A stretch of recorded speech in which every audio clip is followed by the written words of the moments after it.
Hello and good morning, Blue Jays fans. I am your host, Craig Borden. Welcome to another edition of Jays Latest. We're going to talk all things Blue Jays news and maybe some rumors because I got on one today. So make sure you hit those like, share, and subscribe buttons and enjoy the winning streak that we're on because it's been a fun ride lately for Blue Jays fans. Winning cures all, right? So let's talk those trade rumors because right off the bat, it's been rumored that the Arizona Diamondbacks could be possibly selling, and I'm not terribly shocked. Their season has definitely not went the way that they were expecting. The Arizona Diamondbacks having a second struggling year after being in the World Series just 2 years ago with a very, very, very similar team than what they got on the field at this point. But at the end of the day, unfortunately, injuries happen. They lost their all-star pitcher in Corbin Burns, their most recent major free agent signing, and that's going to put a big dent in any team. It doesn't matter who you are. So right now, they are currently exactly 500 in their standings. Is that going to be enough? So the question would be for Blue Jays fans, if we're trying to acquire a bat, would Josh Naylor be available? And most recently, he was traded for a compensation pick in this year's draft and a young prospect by the name of Slade Caldwell. Slade Caldwell is not exactly setting the world on fire or anything, but he's obviously a pretty decent prospect. Hoping for better things for him. He's got a hell of a baseball name. So I guess the question is, if the Blue Jays were going to be able to quote unquote turn around and grab Bo Naylor, is he going to be somebody that could just be traded for a couple of prospects? Is it a Ralvis Martinez or something like that to help the Arizona Diamondbacks? It clearly is a player that you would think that this front office with Atkins and Shapiro would be high on, seeing I'm sure they had something to do with his drafting a million years ago with the Cleveland connection. Um, I'm curious of that one now, so I got to look it up. Yeah, he was drafted by that front office, having a stellar year. Not a ton of power like usual, but still somebody that's 302 batting average, 8 home runs, and has a 1.2 WAR. So very, very, very good player, obviously, with Josh Naylor. But is that something that the Blue Jays would be able to finagle? Is the question. And maybe, maybe not. I don't know. But at the end of the day, I think that the prospect capital for somebody like Josh Naylor would be a lot easier than trying to find some rental, this person, that person, whoever it might be able to come in and help this team. And you talk about somebody that could maybe help this team a little bit forward because I believe he had one more year of arbitration, but that's what I'm looking up right now. Nope, he is actually a free agent at the end of the season. So going into 2026, he will be actually on the open market if somebody's not able to re-sign him or give him the extension he is looking for. So that actually could play into the Blue Jays trade rumor favor. I mean, you talk about being able to get a bat like Josh Naylor in any lineup, it's going to help. And you imagine a healthy Anthony Santander eventually anchored with a DHing spot with Josh Naylor, who can also spell Vladdy at first base instead of having Ernie over there. No offense, Ernie. I'm glad your bat's in the lineup one way or the other of late. But on that note, I think that's obviously the team win. And then you have an opportunity to find somebody that's fun, that's actually Canadian, that you could maybe turn around and re-sign for a couple of years too, because he is going to be entering his age 29 season in 2026. So I think that's one of the Blue Jays trade targets because they were trying to get him apparently a couple of times. I would assume that he would have been a focal point of any conversations that the Blue Jays current front office had with the Cleveland front office at any time, especially during some of those rumored trips last season and off season. It's how you add a bat. It's how you keep this ridiculous tear that the Blue Jays are currently on with like a 21-10 record or something like that over the last month. Um, it's been a heck of a ride, Blue Jays fans. That's all I'm going to say. And if you pour some gas on it, maybe this thing is actually going to be a monster year for the Blue Jays. Who knows? But let's talk the Toronto Blue Jays, as obviously we have won another sweep. So the Blue Jays now have won 5 straight series. It's slightly crazy. If you flash me back to when we were playing the Rays a few weeks ago and look at this show and those highlights, I have a strange feeling you're going to find me in a very, very not good mood. The team couldn't hit, the team couldn't pitch. We had all these things going on. It was just waiting for that catalyst, that igniter, the whatever it might be to tip this team over the block. And Yeah, it's happened. And it's not happened in one little spot. It's happened all over the place. The Blue Jays have found ways to contribute on every front, facet, everything.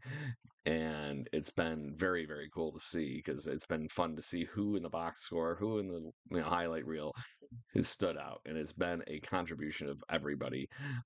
Addison Barger has emerged. We've had the wonderful run that has been Alejandro Kirk's All Star season so far.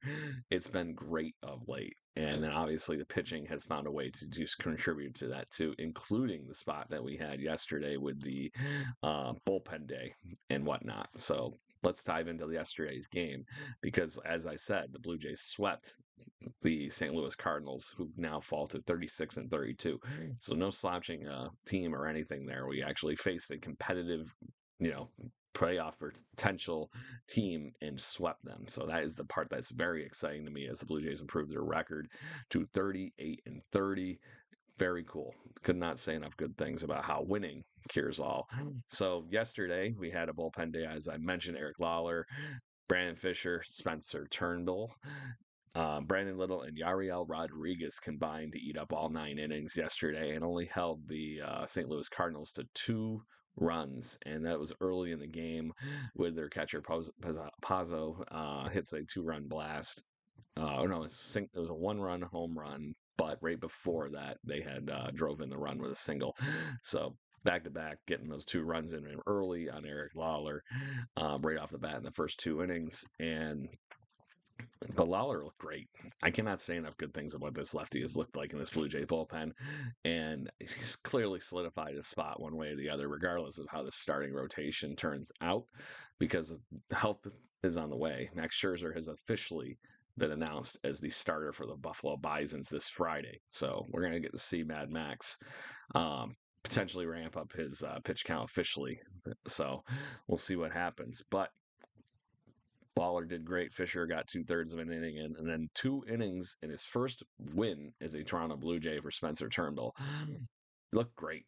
2 strikeouts in those few innings. I was very impressed with the highlights and everything that I saw and watching him spin the baseball. It looked a lot better than his last 2 outings in the minor leagues trying to prep for this call up because there was a clause in his contract that he was basically getting called up one way or the other. So getting him to contribute just like this, biggest win that the Blue Jays can get because that is obviously an innings eater that we need right now to be able to make up for some of this stuff that we have going on with our fifth spot in our starting rotation. In addition to hoping in the see Bowden Francis return to form because he's clearly having some issues at the moment. But we obviously I love Bowden Francis and I will hope and pray that that man is going to be back in control of everything at one point here in the near future.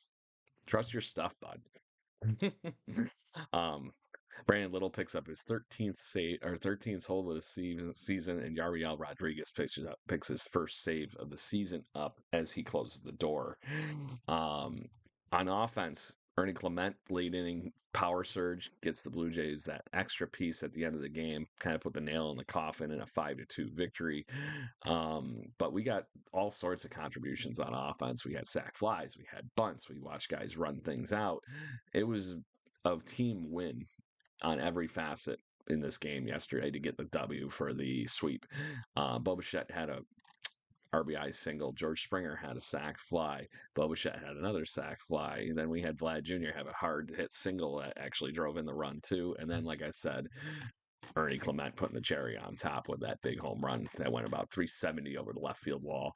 Crazier thing is he hit it like from like up here, so it was like look at the letters at a minimum. So Blue Jays continue to rake up hits, 10 hits in this outing. That is the crazy part. So good everything around the just led to a win and is continuing to lead the wins. And the Blue Jays need to keep this truck moving as far as contributors throughout this lineup. Davis Schneider, the only starter that did not pick up a hit during the game yesterday, but he made an amazing catch at second base. So very, very good stuff. Kirky continues to just destroy baseballs and rake. Another 2 for 5 performance. Him and Vlad both picked up a pair of hits, and Ernie Clement going 3 for 4. And I know we've been getting contributions from Andres Jimenez of late, and he's been looking like the better player at the plate. But I got Ernie Clement's bat and Addison Barger need to be in this lineup every day, I think, at this point, and find a way to continue to let them two just develop and rake. Because Ernie had a great game, like I said yesterday. You got to let him play. So, anyways, what's next? We got an off day today. I know it seems weird after just cruising and cruising, right? So Blue Jays take getaway day yesterday in the afternoon game to get out of St. Louis. They're on their way to the city of brotherly love to take on the Philadelphia Phillies, and we'll see what happens. But um, uh, just took a series from the Phillies. Hopefully things continue in that fashion. We are going to see a little bit different parts of their rotation this time. We will be seeing Ranger Suarez. Um, he didn't get to pitch in the rotation against us last time, and he's been on pretty good pace lately. His last 7 games, he's had 2.7 ERA and 1.13 WHIP. So walks hits per inning is only one. So been looking really good. And he's faced the Pirates, Milwaukee, and Atlanta in his last 3 starts, and only given up 3 earned runs in those starts. Coming up for us, we will get Kevin Gossman to continue things moving in the right direction for him. 6 innings in his last start, 3 earned runs, 5 strikeouts. Kevin Gossman, obviously one of the aces of the staff, one of our stoppers, continues to move things in the right direction. So he will be taking on the Philadelphia Phillies in this start. He also, because of rotation timing and everything, did not pitch in the series against the Phillies when they were up in Toronto a few weeks ago. So good things. We'll be back tomorrow to talk all things Blue Jays and trade rumors and all kinds of good fun. And we will enjoy a good time here on the Jays Latest. Please head over to jbirdwatching.com and check out our interview with the baseball card collecting community. Our friend Brian Parup joined the show. Great interview. Highly recommend it. jbirdwatching.com. And you will be seeing Jays Latest also on jbirdwatching.com in the near future. Cheers. Have a great day. Go Blue Jays.